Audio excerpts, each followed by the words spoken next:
Evangelio de San Marcos capítulo 4. De nuevo comenzó a enseñar a la orilla del lago.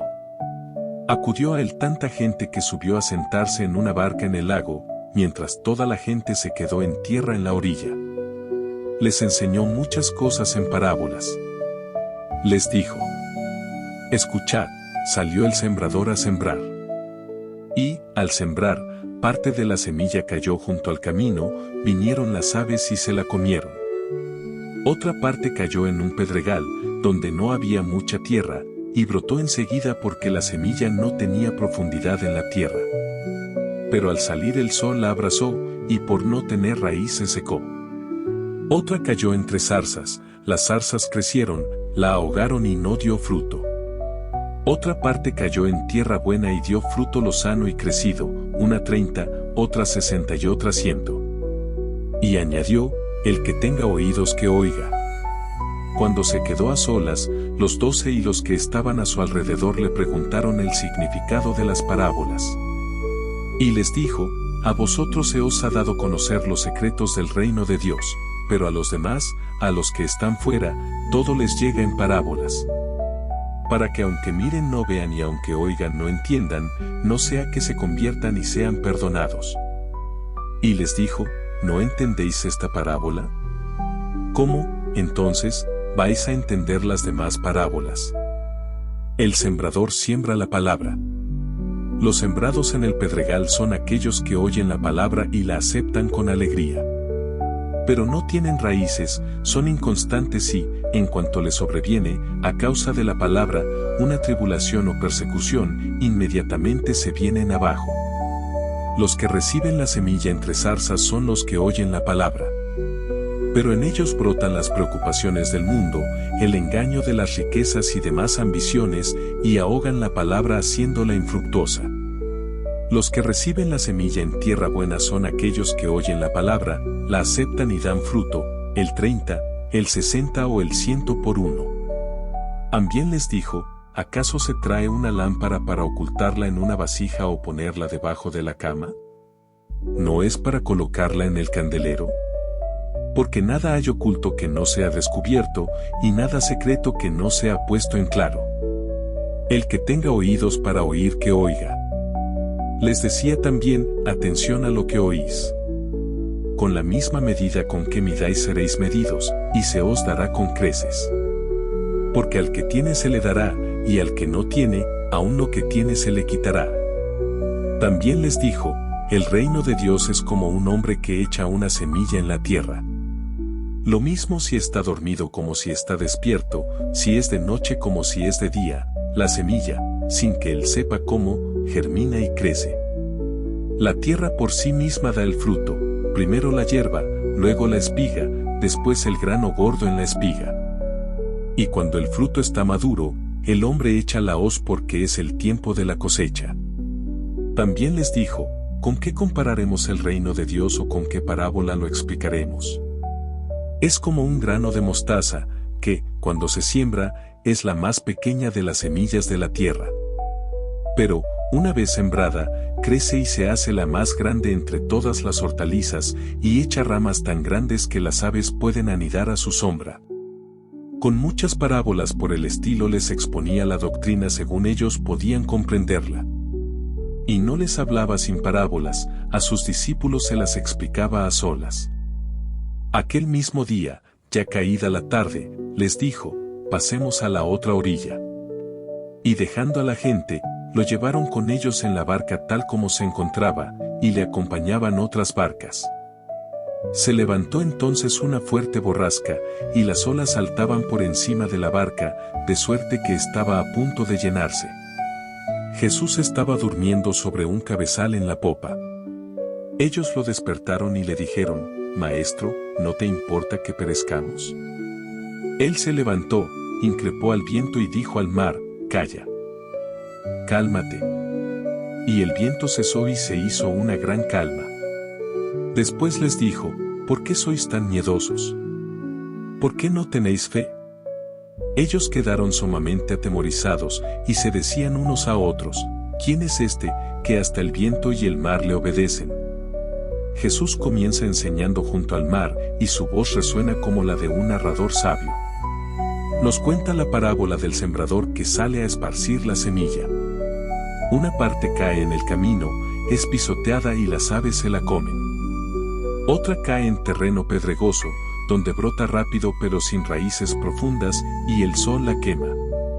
Una tercera cae entre espinos, que crecen y la ahogan. Y finalmente, una parte cae en tierra buena, que da fruto en abundancia, 30, 60 y hasta 100 veces más. Esta parábola es un espejo de nuestra propia alma. La semilla es la palabra de Dios, su mensaje de amor, esperanza y verdad, que se siembra en nuestros corazones cada día, en una lectura bíblica, en una homilía, en una conversación, en un acto de bondad. Pero, ¿qué tipo de tierra somos? ¿Somos camino endurecido por la indiferencia, la rutina o el afán, donde la palabra no penetra y es robada por las distracciones del mundo o el desánimo? ¿Somos terreno pedregoso con poco arraigo, donde la fe brota con entusiasmo inicial, pero se marchita ante la primera dificultad, la crítica o el sacrificio? ¿Cuántas veces nuestra fe es superficial, sin raíces que soporten la sequía o el calor de la prueba? ¿Somos tierra de espinos, ahogados por las preocupaciones de la vida, las riquezas engañosas, la ambición desmedida o los placeres efímeros que asfixian el crecimiento de lo esencial? En Río Negro, como en cualquier lugar, las espinos de la preocupación por el dinero, el estatus o las opiniones de los demás pueden ahogar lo más valioso. ¿O somos tierra buena? Aquella que escucha con un corazón abierto, la que acoge, entiende, persevera y permite que la palabra de vida eche raíces profundas, transformando nuestra existencia y dando frutos de amor, servicio y paz para el mundo. Este no es un juicio, sino una invitación a la introspección. Jesús continúa con pequeñas parábolas sobre la lámpara que no se enciende para esconderla, sino para ponerla en el candelero y que ilumine. Y nos recuerda que con la medida con que medimos, seremos medidos, y a quien tiene se le dará, y a quien no tiene, se le quitará. Esto toca nuestra responsabilidad con la luz que hemos recibido. La fe y el conocimiento de Dios no son para guardarlos egoístamente, sino para compartirlos. ¿Estamos dejando que nuestra lámpara ilumine nuestro entorno, nuestra familia, nuestra comunidad? ¿O la escondemos por miedo, vergüenza o pereza? Además, la medida nos habla de la generosidad en el recibir y en el dar. Si nuestro corazón está abierto a recibir la gracia, esa misma apertura nos permitirá dar generosamente. Si lo cerramos, incluso lo poco que creemos tener, se nos escapará. Es un llamado a vivir con abundancia en el dar, porque es en el dar que más recibimos. Luego, la parábola de la semilla que crece por sí sola, el sembrador echa la semilla, se va a dormir y, sin que él sepa cómo, la tierra produce fruto. Primero la hierba, luego la espiga, y al final el grano maduro. Esta es una parábola de esperanza y paciencia. Nos enseña que la obra de Dios en nosotros y en el mundo no siempre es evidente ni rápida. Hay un crecimiento misterioso y silencioso que ocurre incluso cuando no lo vemos o no lo entendemos. No se trata solo de nuestro esfuerzo, sino del poder intrínseco de la palabra y del Espíritu de Dios actuando. Nos libera de la ansiedad de tener que controlarlo todo o ver resultados inmediatos. Nos invita a sembrar con fe y a confiar en que la vida de Dios, una vez plantada, tiene su propio poder para crecer y dar fruto a su debido tiempo. Es una invitación a la serenidad y a la confianza en el proceso divino.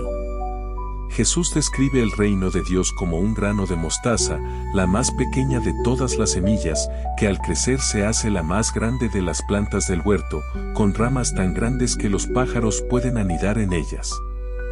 Esta parábola es un bálsamo para nuestras frustraciones. A menudo, nos sentimos insignificantes o que nuestros esfuerzos son demasiado pequeños. Nos desanimamos porque no vemos resultados grandes o espectaculares. Pero Jesús nos recuerda que lo divino opera desde la humildad, desde lo pequeño, desde lo aparentemente insignificante.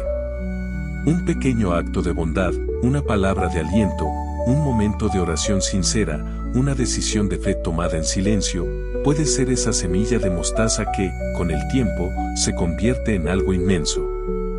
Un refugio para muchos, un impacto que ni siquiera imaginamos. Es una invitación a valorar cada pequeña acción de fe y amor. El capítulo culmina con una escena dramática. Jesús y sus discípulos cruzan el mar y una terrible tempestad se desata. Las olas invaden la barca, y los discípulos, aterrados, claman: «Maestro, ¿no te importa que perezcamos?». Jesús, que dormía plácidamente, se levanta, reprueba al viento y al mar, y se hace una gran calma. Luego, les pregunta: «¿Por qué tienen tanto miedo? ¿Todavía no tienen fe?». Esta es la parábola viviente de nuestras propias tormentas internas y externas. Las dificultades, las crisis, los miedos, la incertidumbre económica, las enfermedades, los conflictos familiares, son como esas olas que amenazan con hundir nuestra barca. Y en medio de la tormenta, a menudo sentimos que Jesús duerme, que no le importa, que no está presente. La pregunta de Jesús es para cada uno de nosotros: ¿por qué tienes miedo? ¿Todavía no tienes fe? Nos invita a una profunda autorreflexión sobre nuestra confianza en Él cuando las cosas se ponen difíciles. Él no nos promete una vida sin tormentas, sino su presencia en medio de ellas y su poder para calmarlas. La calma no viene de la ausencia del viento, sino de la autoridad de Jesús sobre el viento. Es un llamado a soltar el control, a clamar a Él incluso en nuestro terror, y a confiar en que Él es el Señor de cada tempestad en nuestra vida. Una invitación personal. Hoy, donde quiera que te encuentres, te invito a abrir tu corazón de par en par a la palabra de Jesús. Reflexiona honestamente. ¿Qué tipo de tierra es tu corazón ahora mismo? ¿Hay algo que necesites remover, sanar o limpiar para que la semilla de su palabra dé más fruto? ¿Estás usando la luz que has recibido para iluminar a otros?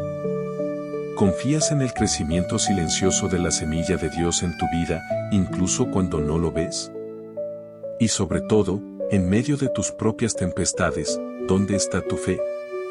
¿Le entregas a Jesús tus miedos y confías en que Él tiene el poder para traer la calma? Permite que este capítulo de Marcos no solo sea una lectura, sino un encuentro personal que sensibilice tu alma y te impulse a vivir con una fe más profunda, confiada y fructífera. La semilla está siendo sembrada. La pregunta es: ¿dónde caerá en ti?